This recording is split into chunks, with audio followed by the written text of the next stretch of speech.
Yep, that's going to take some getting used to.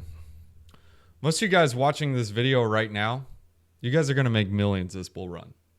But only a handful of you guys are going to keep it. I was one of those guys who ended up making millions last bull run. However, I ended up losing it all.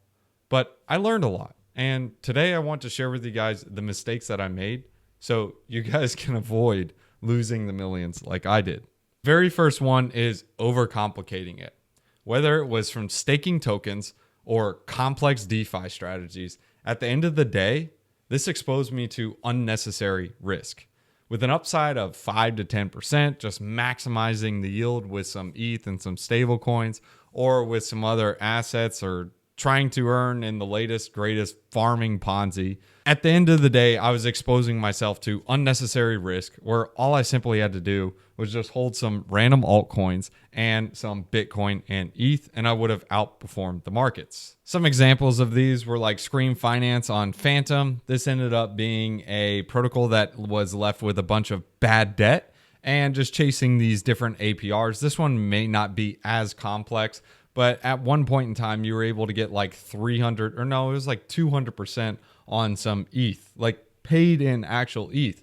And if you looked into what was going on, it actually had a lot of bad debt in the system.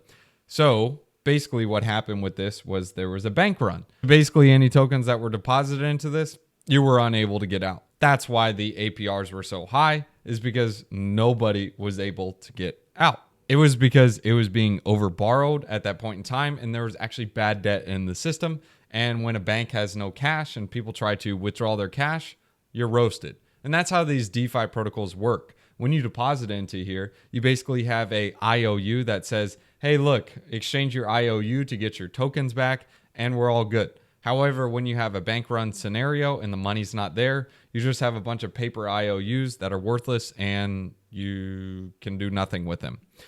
Another example was Grim Finance. I did not get roasted with this one. However, there were a lot of people that were using Grim Finance as a auto compounder on Tomb Finance. And the reason people would use Grim over simply just depositing the LP into Tomb Finance is because it would maximize your yield. At this point, you're throwing it into an auto compounder. It'll claim your rewards and throw it in and constantly churn out those yields. That's unnecessary risk that you didn't really need to take on. Sure, you're maximizing your yields for that extra 5 to 10% on the upside. But at the end of the day, if you end up losing everything, 5 to 10% times zero is still zero at the end of the day. Another example was Lodestar Finance. I had some funds in this one. I threw some magic in it. And what ended up happening? There was an exploit. Bad debt in the system, lost the magic. I could go on and on and on with several different examples. One of the biggest ones being like multi-chain on Phantom. A lot of the tokens that were bridged over. Again, this is unnecessary risk. Even though you're like, hey, look, I'm just DeFiing over here on Phantom or DeFiing over here on Avalanche with non-native assets. Well, when you have unnecessary bridge risk, like something like multi-chain gets roasted, you have something that looks like this. You have a nice DPEG.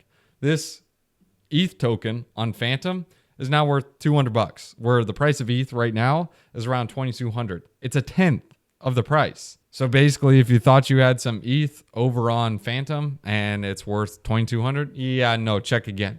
You actually have a tenth of that because there was bridge risk.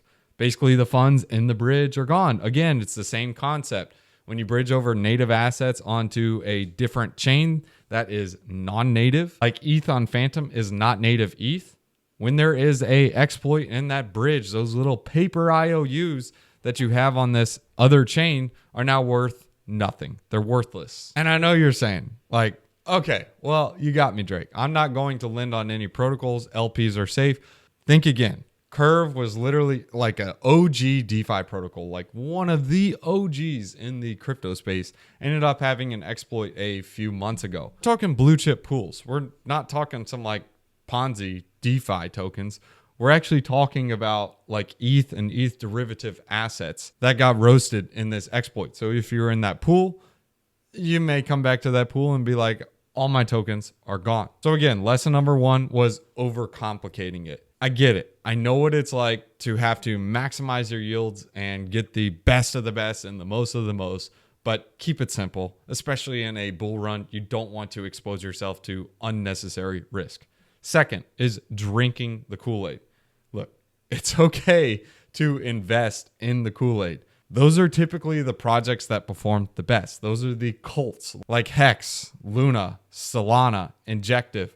It's okay to invest in them, but be careful drinking the Kool-Aid. You need to be sober when you're making these decisions. And if you have bag holder bias clouding your judgment, you will be left holding the bag. How do I know? I was one of those guys. Don't do it. Some great examples for me last bull run were DeFi Kingdoms and Luna. Mistake number 3 was not taking profits. I don't care how high you think it's going to go. At the end of the day, every single one of these coins is going to go down by more than 95%, with the exception of a handful of tokens that will go down over 60%.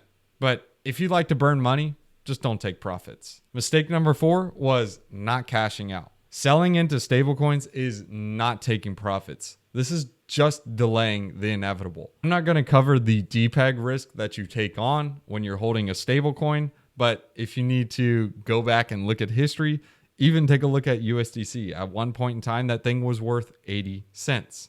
I just want to focus on the fact that every time I held a stablecoin, I felt like I had a hole burning in my pocket because I thought I was missing out on the next 100 or 1000x gem. Cash out, throw it in the bank, and then you will thank yourself later when everything reverts to a mean and the bull market comes to an end. Yes, the bull market always comes to an end, unfortunately. Mistake number 5 was not knowing when to stop.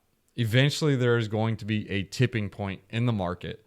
Everything will be massively overpriced, and common sense will just be thrown out the window. And usually at this point in time, ape mode is engaged and everyone is throwing cash at every new coin that launches. It doesn't matter what it is. New Ohm fork, new Tomb fork, new node fork. I'm launching cash at it. At that point in time, it's time to get out. There was always something new that came around the corner and I thought I had to ape into it. Look, just stop, relax, and remember there's always another opportunity just around the corner. I get it. I know the feeling of wanting to become a millionaire overnight, but we're blessed to be in an industry where all you have to do is survive and you will thrive. But don't worry, guys. I'll come back with some more 100x gem, 1000x gems, or even the next latest, greatest airdrop video.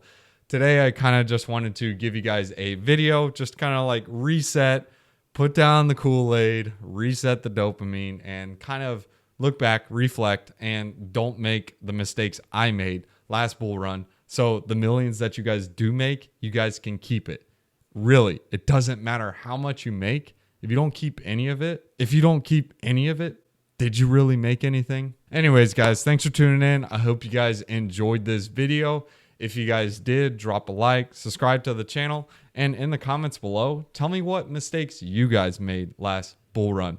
And if you guys want to join the exclusive Discord, there's a link in the description below. I had people asking about discounts. Well, the discount is available now. In fact, prices will be going up. Again, we want to keep the Discord small and tight. So if you guys are serious about the markets and you guys want to see what I'm doing in the markets, you guys can join in the description below. Let's go ahead and hit you guys with Proverbs chapter 17, verses 7.